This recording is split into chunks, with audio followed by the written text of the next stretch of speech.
Hello and welcome to TB12। I am Vandana और हमारे साथ आज कविता जी जुड़ी हैं जो साइकोथेरेपिस्ट हैं और इनसे हम बात करेंगे मेंटल इशू पे। बिकॉज अभी जो यूथ जनरेशन है, यंगस्टर्स हैं, वो एंजाइटी, डिप्रेशन और स्ट्रेस, इन सारी चीजों में डिफरेंस नहीं समझ पाते हैं और हर एक परेशानी का टर्म डिप्रेशन दे देते हैं। बहुत सारी गलत हरकतें भी कर लेते हैं जिससे उनकी जिंदगी भी खत्म हो जाती है। तो इसीलिए हमारे साथ कविता जी जुड़ी हैं और उनसे हम बात करेंगे कि एंजाइटी, डिप्रेशन और स्ट्रेस में क्या कुछ डिफरेंसेस हैं और अगर यूथ इन सारी चीजों से जूझ रहे हैं तो कैसे बाहर निकले। तो hello Kavita, welcome to TB12। Hello, Vanda. Thank you so much for having me. कविता, अगर हम यंगस्टर्स की बात करें तो वो हर एक छोटी छोटी चीजों को स्ट्रेस की तरह लेते हैं। क्या आपको लगता है कि स्ट्रेस जो है वो डिप्रेशन में कन्वर्ट होता है और जो यूथ है वो स्ट्रेस और डिप्रेशन में डिफरेंस नहीं समझ पाते? True. See, 100% आपका जो पहला सवाल है, क्या स्ट्रेस डिप्रेशन में कन्वर्ट होता है? 100% होता है ना? तो स्ट्रेस को पहले अगर हम समझते हैं, तो there is something which I expect from life and there is something which I am getting in life. And when there is this a gap between the two, तो वो हमें स्ट्रेस देता है। यानी मेरी जो एक्सपेक्टेशन है लाइफ से, वो मेरी अगर रियलिटी नहीं बन रही है, तो हम्म। ये जो फर्क है, ये मेरे माइंड में पहले डिस ईज देगा, डिस्कम्फर्ट देगा। और यही डिस ईज या डिस्कम्फर्ट मेरे स्ट्रेस का कारण बनेगा। सी, स्ट्रेस अपने आप में गलत चीज नहीं है ना? स्ट्रेस होना हम्म। जरूरी है। दो हाँ। टाइप के स्ट्रेस होते हैं, यू स्ट्रेस एंड डिस्ट्रेस। ठीक है? हम्म। सो स्ट्रेस क्या है? एक नेचुरल रिस्पॉन्स है बॉडी का towards any pressure that we are feeling in life. ठीक है? कोई भी प्रेशर है तो स्ट्रेस होना जरूरी है, राइट? पर अगर उस स्ट्रेस को हम खूबसूरती से कंस्ट्रक्टिवली यूज कर लेते हैं, हम्म। तो वो फ्रूटफुल प्रोडक्ट देता है।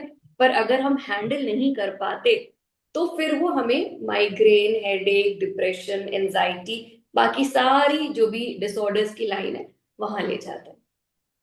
डिफरेंसेस क्या है स्ट्रेस में, एंजाइटी में और डिप्रेशन में? परफेक्ट। तो स्ट्रेस, जैसे मैंने कहा, ये नेचुरल रिस्पॉन्स। ठीक है? तो so whenever there is a pressure in life, then stress happens as a natural response. ठीक है? अब अगर स्ट्रेस है, तो हम ये जानते हैं कि हम सो नहीं पा रहे। पहली चीज है, पहला इंडिकेशन है स्ट्रेस का, कि चैन की नींद नहीं आती। ठीक है? दूसरा, आपका फटीग शुरू हो जाता है। मतलब अगर आप उठ भी रहे हैं सो के, तो भी आपको लगेगा कि बहुत टायर्ड है। बर्नआउट वाली फेज है। अगर हम हैंड सेली का गैस मॉडल देखते हैं, जो कि जनरल अडेप्टेशन सिंड्रोम है, तो एक अलार्म रिएक्शन होती है जहां पे हमें समझ आ रहा है कि कुछ डिफरेंस है लाइफ में, पर we are actively coping with it. तो हम परफॉर्मेंस अच्छी कर रहे हैं। ठीक है? फिर बॉडी केमिकल्स रिलीज करने लगता है जो कि स्ट्रेस से उबारने का काम करते हैं। ठीक है? कॉर्टिसोल्स, कॉर्टिकोस्टेरॉइड्स। ये हमारा बफरिंग फेज है, स्टेज ऑफ रेजिस्टेंस इसे कहते हैं। ठीक है? अब अगर स्ट्रेसर्स बढ़ते जा रहे हैं हमारे एनवायरनमेंट से, या हम खुद थिंकिंग, ओवर थिंकिंग में लग रहे हैं, तो ये हमारा स्टेज ऑफ रेजिस्टेंस इंक्रीज होता जा रहा है। स्ट्रेसर्स इंक्रीज है, बॉडी में केमिकल्स भी इंक्रीज है। अब शुरू होगा बर्नआउट का फेज, जिसको हम स्टेज ऑफ एग्जॉशन कहते हैं। This can result into headache, migraine, जैसे मैंने कहा, लेथार्जी, फटीग, ये सब हो सकता है। प्लस कार्डियक अरेस्ट भी हो सकता है, कैंसर भी हो सकता है, ये फिजिकल डिजीजेस भी आ सकते हैं। ठीक है? पर जब हम बात करते हैं डिप्रेशन की, तो डिप्रेशन में ये नेक्स्ट स्टेप है। जैसे मैंने 0 से 100 बोला, तो 15-20 तक तो आपका स्ट्रेस चल रहा है। उसके आगे की स्टेज में आपका डिप्रेशन ट्रिगर होगा। ठीक है? Where you have restlessness, but you are going to bed thinking कि ये ठीक हो जाएगी चीजें। You want to be isolated, you are having self harm tendencies, suicidal. You know कि जो गया है वो दोबारा कभी नहीं आ सकता, so we can't have that thing. Stages of loss इसको ट्रिगर कर सकती है।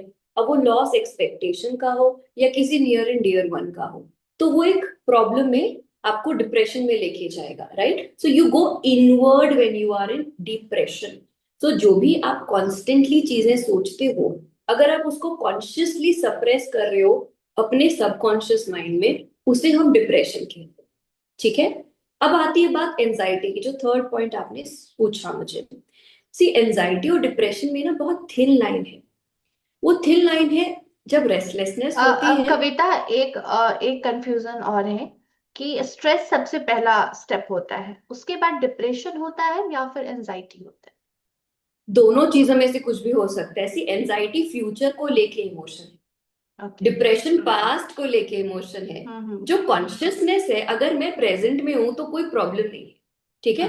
पर कॉन्शियसनेस का इननेट नेचर होता है, कभी वो पास्ट की बातें सोचता है, कभी वो फ्यूचर में चले जाता है ना। तो अब अगर पास्ट की बातें मुझे पेन दे रही हैं, सफरिंग दे रही हैं, ओवर थिंकिंग दे रही हैं, मैं उन चीजों को सप्रेस करती जा रही हूँ, then it is a depression वाला स्टेज।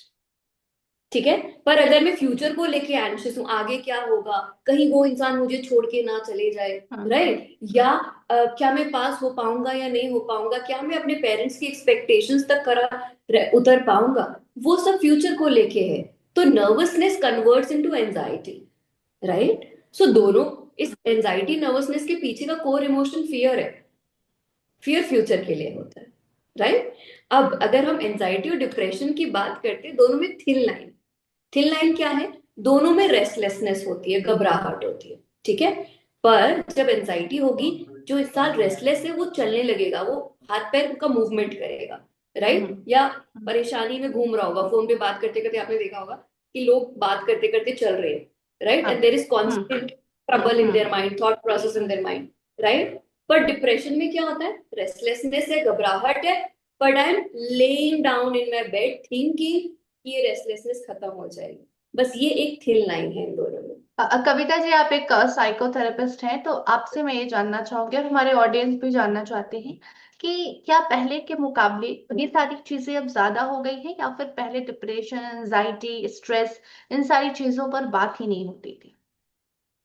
सी, मैं एक बहुत छोटा सा प्राणी हूं जो ये कह सके कि बढ़ गया है, नहीं बढ़ा है, पर हाँ, केसेस क्योंकि अब अवेयरनेस बढ़ गई है, तो डेफिनेटली आते हैं। पहले हम क्या करते थे, कारपेट के नीचे चीजें घुसा देते थे, प्लस आधे टाइम तो हमें पता ही नहीं होता था। सी, अगर हम इंडिया की बात करते हैं तो हम कहते हैं ना, अच्छा डिप्रेशन हो रहा है, कोई बात नहीं बेटा, तुम शादी कर लो, ठीक हो जाएगा, तुम्हारा मन कहीं और, हम्म। हम्म। राइट। पर ऐसा होता नहीं है, वो मन कहीं और लगता है, फिर शादी आपने कर ली, आप फिर नहीं, कहेंगे कि अच्छा जी सबसे अच्छा। पहले तो लोग डिप्रेशन को मानते भी नहीं है, आज भी बहुत सारी फैमिली ऐसी है मानती ही नहीं है। करेक्ट, वो कहते हैं कि कुछ भी नहीं है यार, खुश रहे, खाना हम्म। खा, पानी पी, हम्म। मजे कर, जिंदगी में हम्म। सब कुछ ठीक हो जाएगा, नॉट हम्म। रियलाइजिंग कि it is a some kind of phase which the person is experiencing, right. तो नहीं अवेयरनेस होती थी। पर अब क्योंकि हम सब अवेयरनेस क्रिएट कर रहे हैं, plus post COVID times the world has gone online, and to add on अब एआई आ गया है, राइट। तो इतनी सब चीजों के साथ कोपिंग कर पाना, सी, जरा सा चेंज हमें स्ट्रेस देता है, वंदना, जी। राइट। अगर मैं कहूंगी क्लास 6 से मैं 7th में गई, 6 तो पास हो गई, 7th कैसे होगी पास, हम तो वहीं पर परेशान हो जाते थे, है ना। हम्म। अब यहाँ, अरे अच्छा, अभी तो हम इतना समझे हैं कि जूम क्या होता है, अब हम्म। एआई को भी समझना है, हम्म। उसका क्या हम्म। करेंगे, राइट। और फिर हम्म। उससे खतरा कि वो हमारी जॉब ले जाएगा, या एक्सेट्रा एक्सेट्रा, जो भी हम्म। हमारा माइंड तो सोचता क्या सोशल है। मीडिया भी, सोशल मीडिया का इफेक्ट भी होता है मेंटल हेल्थ पर, और ये भी एक डिप्रेशन का वजह बन सकता है? ऑनेस्टली अगर मैं स्क्रॉल करती रहूंगी अपनी लाइफ में, हम्म। मतलब हम्म। हमारी हैबिट हो गया है, एक एक हम्म। ऐप खोल के देखना, कुछ नोटिफिकेशन भी नहीं है, हम्म। दूसरा देखना इसके क्या नोटिफिकेशन है, तीसरा सामने वाले की लाइफ में क्या चल रहा है, राइट। हम्म। तो what are we doing in social media is we are comparing our BTS with their highlights, तो है ना। हम हम्म। सामने वाले की तो सारी अच्छी अच्छी लाइफ देख रहे हैं, हम्म। पर कंपेयर कर रहे हैं, हमारे साथ कुछ अच्छा नहीं हो रहा, क्योंकि हम अपनी रियलिटी जानते हैं।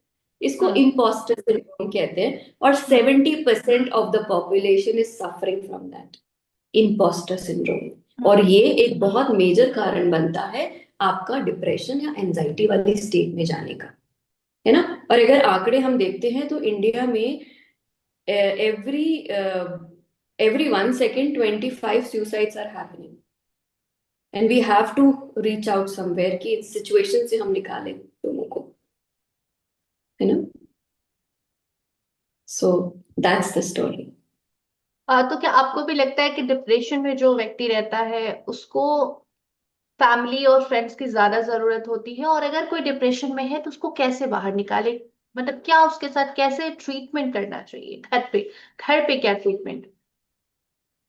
सी, डिप्रेशन का जो ये कह सकते हैं पेशेंट होता है या इंसान होता है या क्लाइंट होता है, उसके दांत बाहर नहीं निकलते, सींग नहीं आते, तो हम पर क्या नहीं कुछ पहचान। साइंस सिग्नल क्या होते हैं, कैसे मालूम चले कि करेक्ट, सामने वाला डिप्रेशन में? करेक्ट। तो वो, और क्योंकि अब डिप्रेशन भी दो टाइप का है, active depression and passive depression. Hmm. Coping कैसा है, राइट? हम्म। कुछ हम्म। चीज है जो आप सपोज आप मानिए कि आपके माइंड, आपके ब्रेन में कहीं पे पल्सेटिंग हेडेक है, पर आप उससे निकल के काम सारे कर रहे हो और एक्टिवली कर रहे हो, this is active hmm. Coping.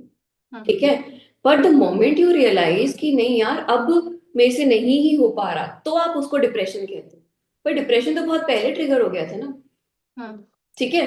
तो कुछ साइंस जैसे मैंने बताया, भूख नहीं लगना या बहुत ज्यादा भूख लगना। ठीक है। मतलब खाना बिल्कुल ही आपके जो ईटिंग हैबिट्स है उसमें सीवियर मेजरली चेंज हो जाना। ठीक है। हम्म। सुसाइडल अटेम्प्ट्स होना, इंटरेस्ट, लैक ऑफ इंटरेस्ट हो जाना, फ्रेंड से बात नहीं करना, फैमिली से बात नहीं करना, आइसोलेशन में चले जाना, या बेड पे सोते रहना, जैसे मैंने कहा रेस्टलेसनेस है और आप बेड पे सो रहे हो। ठीक है। ये सारी चीजों में से एनी 5 सिम्टम्स फॉर 2 वीक्स और more, only then you can call it depression. 14 दिन से ज्यादा अगर आप ये सब सफर कर रहे हो, आप डिसीजन नहीं ले पा रहे हो, इनडिसाइसिव हो रहे हो, इंसोम्निया हो रहा है, इन सब में से 5 चीजें तो हो, तभी हम कहेंगे डिप्रेशन। ठीक है। अब अगर इन सब में से 5 चीजें आपने आइडेंटिफाई कर ली है, या आपके आपको समझ आ गई है कि ये कुछ लक्षण होते हैं डिप्रेशन के, ठीक है, तो आप अवेयर नागरिक होकर अपने आसपास की इन्वायरमेंट में देख सकते हो कि क्या हो रहा है सामने। कोई आपको बोलेगा नहीं, क्योंकि मैंने जैसे कहा ना, दांत बाहर आएंगे ना सींग आएंगे।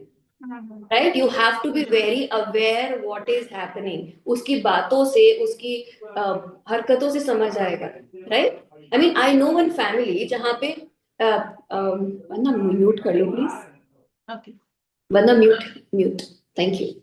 सो देर इज अ फैमिली जहाँ पर you know there was a person who was laughing smiling, trip पे गया, पर आते ही, ट्रिप से आते ही वो ट्रेन के आगे खड़ा हो गया।